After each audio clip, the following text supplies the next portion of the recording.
다음부터는 조금은 어려운 부분인데요. 이거는 가볍게 들으시면 될 것 같아요. 예, 아까 맨 처음에 제가 그 공동주택과 단독주택을 이제 구분을 했지 않습니까? 공동주택과 단독주택을 설명을 드렸고요. 그죠? 공동주택에는 아파트, 연립주택, 다세대 주택이 있다. 단독주택에는 그거 외에 다른 주택이고 다른 그 건물을 말하는 거고, 아까 요 건물, 요거는 소유자가 한 명인 그 단독주택입니다. 그래서 법정지사권이 성립되는지 안 되는지 요 부분만 다투면 되는 부분이고, 어쨌든 법정지사권이 성립된다 하더라도 지로는 건물 소유자는 지로는 지급을 해야 된다라는 이런 사례예요. 그런데 아까 대지권을 전문적으로 낙찰받는 분들이 계신다고 분명히 말씀드렸는데요. 문제가 생겼습니다. 문제가 뭐냐면 이 단독주택 외에 공동주택의 경우에는 상당히 조심스럽게 접근하셔야 돼요. 오히려 그 대지권을 뺏길 수가 있습니다. 예, 그것도 유상으로 뺏기는 게 아니라 무상으로 뺏길 수가 있어요. 예, 그래서 이쪽에 대해서 전문 지식이 있지 않으신 분들은 공동주택이다라고 하면은 그 대지권 소송 함부로 들어가시면 안 됩니다. 대지권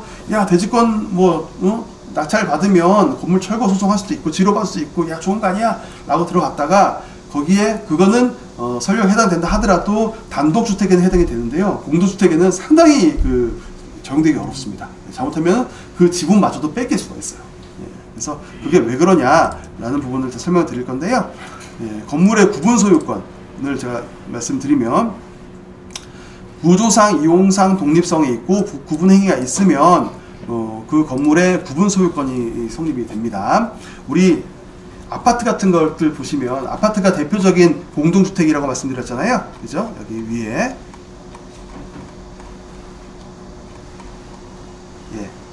공동주택이잖아요. 그죠? 근데 우리 등기부 때 보시면 집합건물 등기부 하나밖에 안 나와요. 그죠?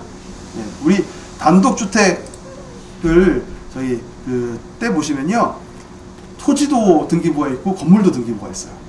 그죠? 다릅니다. 근데 공동주택은요, 구분 소유를 하기 때문에 호실별로 그 호실에 관한 등기부 하나만 있습니다. 토지 따로 건물 따로 없습니다. 가끔 보면 토지 등기가 아직 그대로 살아있는 경우이긴 한데 그 아주 예외적인 경우고요. 대부분의 경우에는 아파트 호실에 관한 등기부 하나밖에 없습니다. 단독주택의 경우에는 건물 소유권과 토지 소유권 별도 분리되어 나와 있고요. 그래서 그게 왜 그러느냐, 이게 구분 소유권의 경우에는 구조상, 이용상 독립성이 있고 구분 행위가 있다라고 하면은 그 호실에 대해서 구분 소유권이 성립이 돼버립니다. 그리고 그 이후에 후속 절차로서 등기부상으로도 등기부가 합쳐진다라고 보시면 되거든요. 토지와 건물의 등기부가 하나로 합쳐진다, 이렇게 보시면 될 것 같아요. 구조상, 이용상 독립성이라는 것은 최소한의 기둥과 지붕, 주벽이 이루어지면 된다. 그죠? 그리고 구분 행위는 시기나 방식에 제한이 없다. 제한입니다. 그리고 건물 완공 전에도 가능하고 건축 허가 신청, 분양 계약 등으로 장래 신축되는 건물을 구분 건물로 하겠다는 구분 의사가 객관적으로 표시되면 이 구분 행위가 이루어진다. 그러면 내가 어떤 건물은 구분 건물이고 어떤 건물은 단독 소유가 되는 단독주택이냐라는 이런 부분인데요. 구조상, 이용상 독립성이 있고 구분 행위만 있으면은 그 구분 소유권 성립이 돼버립니다. 그래서 내가 분양계약, 건축 허가를 신청을 하거나 아직 건물이 다 완공되기 전인데 건축 허가를 신청을 하거나 분양계약이 돼버리면 이미 그거는 구분 행위가 있는 거고요. 그 다음에 최소한의 구조상, 이용상 독립성, 최소한의 기둥, 지붕, 주벽 갖춰지고 구조상, 이용상 독립성만 있어버리면은 구분 소유권이 성립돼버립니다. 우리 오픈상가라고 혹시 들어보셨나요? 오픈상가? 예전에 서울 동대문에 밀리오레 이런 거 있잖아요. 그죠? 예. 밀리오레 무슨 예전에 오래됐죠. 그래서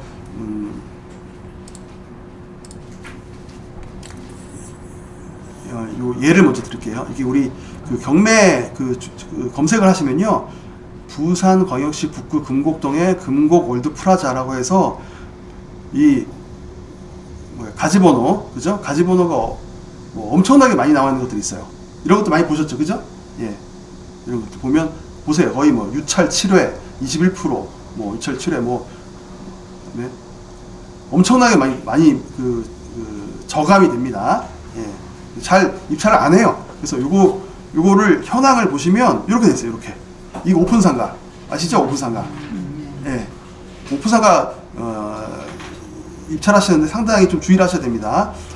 이 도면을 보시면 이렇게 구조가 돼 있는데 이 칸막이 벽 이런 게 없어요. 그냥 바닥에만 이렇게 줄 그어놓고 끝이에요. 이게 과연 최소한의 기둥, 지붕, 뭐 주병 뭐 이렇게 갖춰지는 거냐? 아니 당연히 아니지 않습니까? 그죠?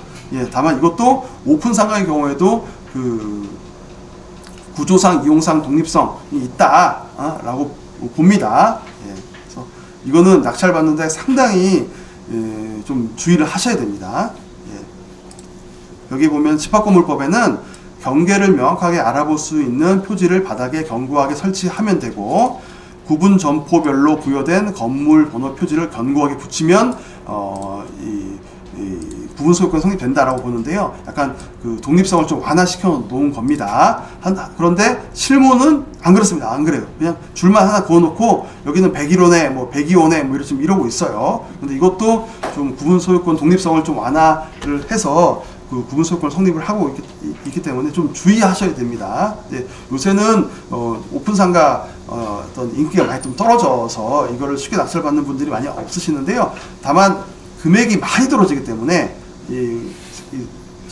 호기심 또는 싸면 내가 뭐 낙찰 받아야 되겠다라고 하시는 분들 계시는데, 이게 문제가 뭐냐면 이런 대규모 상가의 경우에는 내가 요 호실 하나만 낙찰 받았다고 해서 손님들이 오질 않아요. 그죠? 이 전체가 다 활성화가 되어야 손님들이 오지, 내가 여기에 잘 뭐 인테리어 요만한 데다가 인테리어를 잘 해가지고 뭐 옷가게를 한다고 해서 이것만 보러 사람들이 오질 않기 때문에 그런 부분까지 감안을 하셔야 됩니다.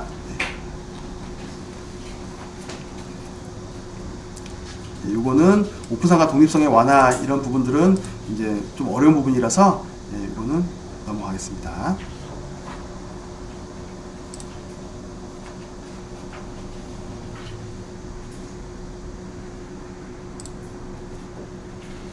또 넘어가겠습니다. 요거는 인접한 구분 건물 사이에 경계벽이 제거됐고 각 구분 건물이 구조상, 이용상 독립성을 상실하였으나 각 구분 건물의 위치와 면적 등을 특정할 수 있고, 경계벽 제거가 일시적인 경우 그 복원이 용이하다라고 하면 그 등기가 구분 건물을 표상하는 등기로서 유효하다라고 본 겁니다. 뭐냐면 요 건물 요 호실의 채무자가 요거는 경계벽도 없고 구조상, 이용상 독립성이 없어요 라고 주장을 하면서 경매 개시 결정에 대한 이의 신청을, 경매 진행되면 안 됩니다 라고 이제 했는데, 대법원에서는 아니다, 이거는 뭐 이런 오픈 상가에 대해서는 독립성을 좀 완화시켜 가지고 이런 거는 진행될 수 있다, 이렇게 본 사례입니다. 네. 전유 부분과 공유 부분을 좀 설명을 드릴게요. 전유 부분이라는 거는 구분 소유권의 목적인 건물 부분이고요. 공용 부분이라는 거는 전유 부분 외에 공유 부분이죠. 예. 전유 부분 외에 건물 부분, 전유 부분에 속하지 않는 건물의 구성물, 좀 용어가 어려운데요. 죄송합니다. 집합건물법에 이렇게 되어 있습니다. 집합건물법 대장을 살펴보면 전유 부분과 공용 부분으로 나눠지거든요. 그래서 우리가 그 전용 면적이라는 말을 많이 쓰시는데요. 법상 용어가 아닙니다. 전유 부분의 면적입니다. 전유 부분의 면적. 네, 그리고 이거는 뭐냐면 현관, 거실, 화장실, 방 내가 그 문을 열고 들어가서 그 안에 그 있는 면적을 전유 면적이라고 전유 면적이라고 하고요.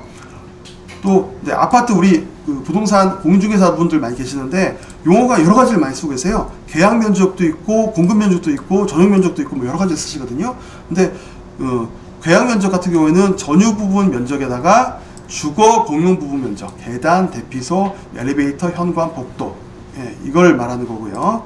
또 공급 면적이라는 거는 전유 부분 면적에다가 주거 공용 부분 면적, 기타 공용 부분 면적. 여기 보시면 아까 주거 공용 부분 면적이 계단, 대피소, 뭐 엘리베이터, 현관인데 여기 공용 부분에 보시면 계단실, 엘리베이터 면적, 요게 이제 주거 공용 부분 면적입니다. 예, 요게. 예, 그리고 나머지 부분은 기타 공용 부분, 주차장, 전기실, 창고 이런 것들은 기타 공용 부분 면적이고요. 그래서 이게 왜 혼선이 발생하냐고 하면 아파트 경우에는 분양 면적을 이 계약 면적으로 하거든요. 예, 계약 면적으로 표시를 합니다. 예, 근데 그 오피스텔 같은 경우에는 공급 면적을 그 건축법에 따라서 분양 면적을 공급 면적으로 이렇게 표시를 하기 때문에 혼선이 발생하는 그런 사항이에요. 그리고 또 우리나라 사람들은 원래 그 베란다를 또 서비스 면적이라고 또 하시는데 이 서비스 면적도 법에 있는 용어가 아니에요. 그냥 우리 아파트 분양 또는 매매 거래에서 좀 설명을 위해서 이제 하는 건데 전유 부분 면적이 포함되지 않습니다. 요거는 그냥 용어의 차이니까 한번 읽고 넘어가시면 될 것 같습니다. 조금 더 어려운 문제인데요. 집합건물법. 이거 제가 왜 계속 말씀드리냐면 아까 단독주택과 공동주택이 있다고 했는데 공동주택의 경우에는 그 대지권 함부로 낙찰받으면 안 된다. 지금 그 말씀드리려고 계속 말씀드리는 거예요. 그래서 공용 부분에 대한 공유자의 지분은 그가 가지는 전유 부분의 처분에 따른다 라는 거예요. 그래서 내가 그리고 공유자가 그가 가지는 전유 부분과 분리하여 공용 부분에 대한 지분을 처분할 수가 없다. 그 다음에 부분 소유자의 대지 사용권은 그가 가지는 전유 부분의 처분에 따른다. 네. 부분 소유자는 그가 가지는 전유 부분과 대지 사용권을 분리 처분할 수 없다. 라는 거거든요. 내가 그 아파트 101호를 갖고 있으면 거기 보면 대지권이 있습니다. 대지권이 내가 뭐 전유 면적 뭐 84제곱미터라고 하면은 그 밑에 보면 대지권 표시가 있거든요. 그래서 그 대지권도 같이 따라오는 거지. 대지권 따로, 그다음에 그 부분 호실, 전유 부분 따로 이렇게 계약하거나 매매할 수 없다라는 거예요. 그래서 대지 사용권이라는 거는 건물이 소재하고 있는 토지와 통상적인 이용 관리에 필요한 주차장, 정원 등 토지를 모두 포함을 합니다. 요거는 아파트 단지인데요. 내가 요 아파트 101호에 대지 사용권이라고 하면은 요 아파트가 존재하는 여기만 해당되는 것이 아니라 이 전체에 대해서 내가 대지 사용권을 가진다 이렇게 보시면 됩니다. 예. 대지 사용권의 종류는 소유권, 지상권, 전세권, 임차권들이 있는데요. 권리 변동의 등기가 불필요합니다. 대지권은 대지 사용권 중에 집합 규약이나 공정증서로서 특별히 분리처분할 수 있음을 정하지 않아 일체성 및 불가분성이 있는 것. 집합건물법성의 용어가 아니라 등기법성의 용어이고요.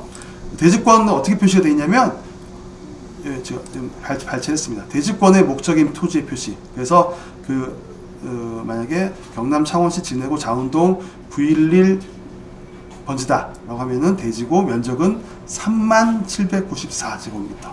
아까 말씀드린 것처럼 요 아파트 동이 소재하고 있는 요 아파트 요 면적 이게 아니라 이 전체 면적에 대해서 대지권을 갖고 계신다라는 거예요. 다만 그 대지권의 면적은 소유권 대지권으로서 이 전체 면적 중에서 약 40.3047 정도를 갖고 계신다라는 겁니다. 근데 요 대지권만 따로 팔거나 매매 거래하거나 분양하거나 이러지 못하는 겁니다.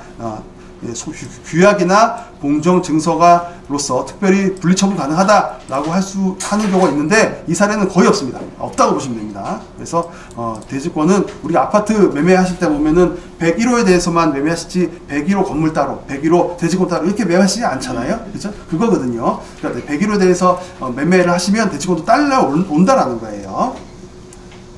그래서 분리처분 금지. 집합건물의 경우에는 전유 부분과 대지 사용권을 분리처분하는 것은 무효입니다. 무효. 인정되지 않아요. 그래서 가끔 보면 내가 경매 절차에서 내가 대지권에 나와가지고 낙찰을 받았다. 그 무효입니다. 무효.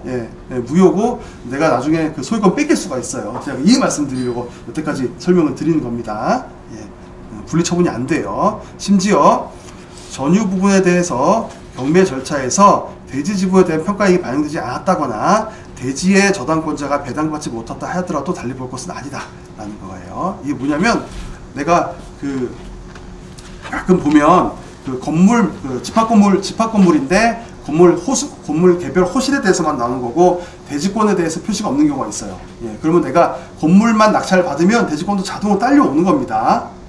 그러면 기존에 그 대지권을 갖고 있는 사람은 자기 소유권이 없어지는 거예요. 그러니까 대지권은 집합건물에 있어서 대지권을 함부로 낙찰받다가 오히려 낭패를 볼 수가 있습니다. 개조심하셔야 됩니다. 오히려 여기 보면 그러면 반대의 경우로서 집합건물에 있어서 개별 호실에 대한 그 경매가 나온다라고 하면은 그 감정평가 금액에 대지권이 반영되어 있지 않나 하더라도 공짜로 가져올 수 있다는 겁니다. 그죠? 그러니까 단독주택에 있어서는 대지를 낙찰받는 게 어떻게 보면 도움이 될 수 있고, 집합건물에 있어서는 건물만 낙찰받는 게 도움이 될 수 있다는 거예요. 그죠? 입장이 바뀝니다. 그래서 부분 건물이냐, 집합건물법이 적용되는 부분 건물이냐, 아니면은 단독주택이냐에 따라서 입장이 완전히 바뀝니다. 그래서 이거 조심하셔야 됩니다. 여기 왜 이런 문제가 생기느냐라고 하면 어떻게 보면은 과거에 그 대지 소유자가 갑질하는 경우가 상당히 많았어요.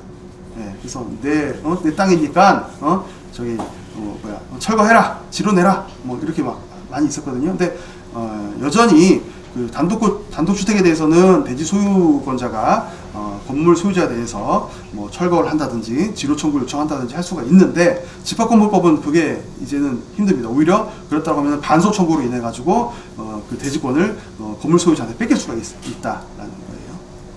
한 번씩 이렇게 보니까 건물만 이래가 집합건물인데도 건물만 해가지고 대지권 없이 경매가 나오는 게 있대요. 예, 맞습니다. 그런 경우에는 건물만 나오는 경우에 이거를 잘 아시는 분들은 건물을 받고 대지권을 넘겨달라라고 수긍할 수 있어요. 소유자를 상대로 해서. 근데 그것도 요건이 맞아야 되고요. 또 예외가 몇 가지 또 있긴 합니다. 또. 그럼 뭐 건물만 사면 사자. 아니, 그렇지 않다. 그것도 예외가 있어요. 또 예외도 소개를 해드릴 거예요. 그러니까 말씀드린 대로 오히려 그러면은 그 건물만 낙찰받으면 되는 거 아니냐라고 하는데, 그것도 어떻게 보면은 대지권 소유자를 소유권을 제한을 하는 거기 때문에 또 예외가 또 있습니다. 그래서 그 집합건물법이 적용되느냐 안 되느냐를 또 꼼꼼히 보셔야 됩니다. 그래서 요거는 신중하게 접근하셔야 돼요. 그죠? 그래서 아예 보기가 싫다. 아예 보기 싫다. 맞습니다. 그래서 그런 경우에 큰 이익을 얻을 수도 있습니다. 큰 이익을 얻을 수도 있고. 굳이 별도 등기하면서요. 빌라. 네. 그런 경우에는 그 집합건물법이 적용되느냐 안 되느냐, 그리고 내가 구분 건물을 낙찰 받았을 때 대지권도 갖고 올 수 있느냐 없느냐 여부를 잘 한번 따져 보셔야 됩니다. 그죠?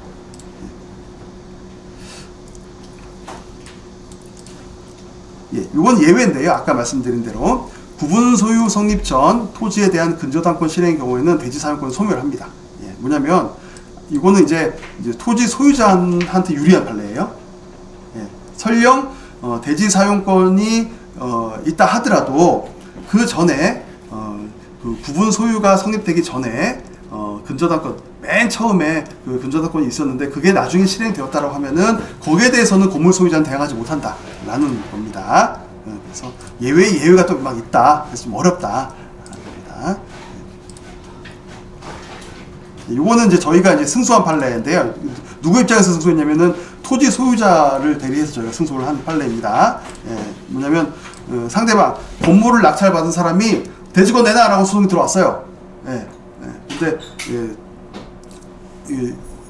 반소가 그러니까 이건 어떻게 했냐면 그러니까 원고가 누구냐면 대지 소유자고요. 피고가 누구냐면 건물 낙찰받은 사람입니다. 한번 붙었어요. 예, 그 대지 소유자는 지로 내놔라라고 이제 한 거고요. 예, 그다음에 그 건물 소유자는 무슨 소리야? 지로는 무슨 말이야?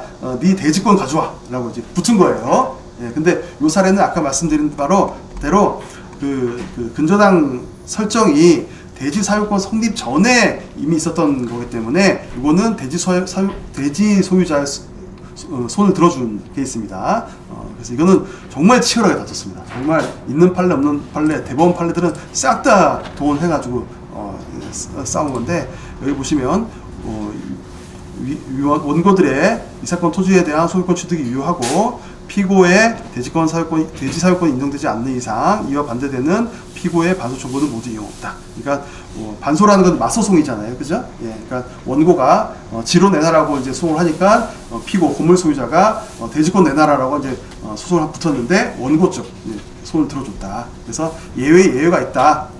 예, 조심하셔야 된다라는 겁니다. 다만 예외가 있고 복잡하고 하니까 아까 말씀드린 대로 보기도 싫다 하시는 분들 계세요. 그러다 보니까 이런 것들은 금액이 많이 저감이 됩니다. 그래서 그 저감된 상태에서 낙찰을 받고 대지권까지 가져오면 큰 수익이 발생할 수도 있어요.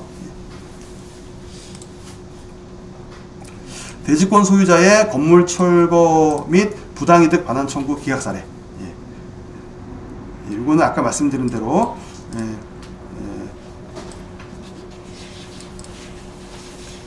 내나 마찬가지입니다. 이거는 경매 절차에서 피고 A, B가 이 사건 각 부분 건물 낙찰을 받으신 거예요. 건물을, 그죠? 예, 건물 낙찰을 받으신 거고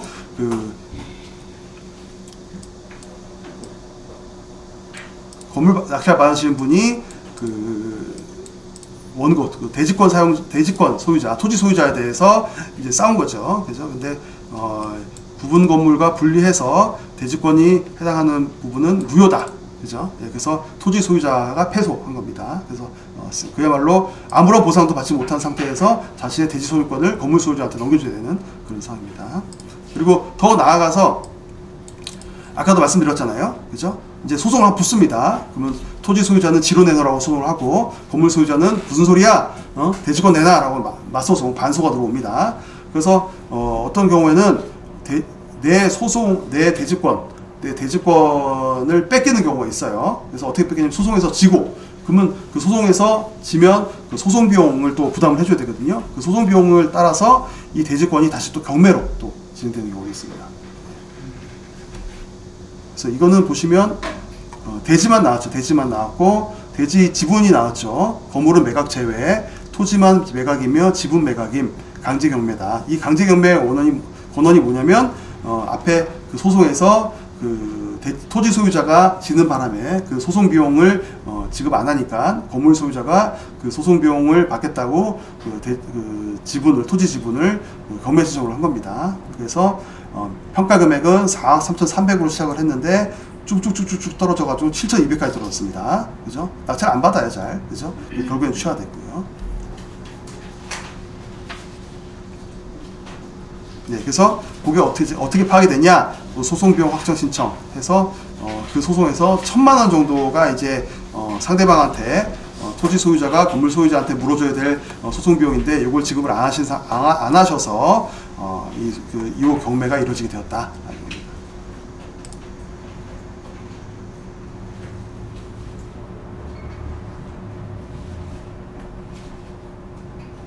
이거는 읽어보시면 될 거 좀 어려운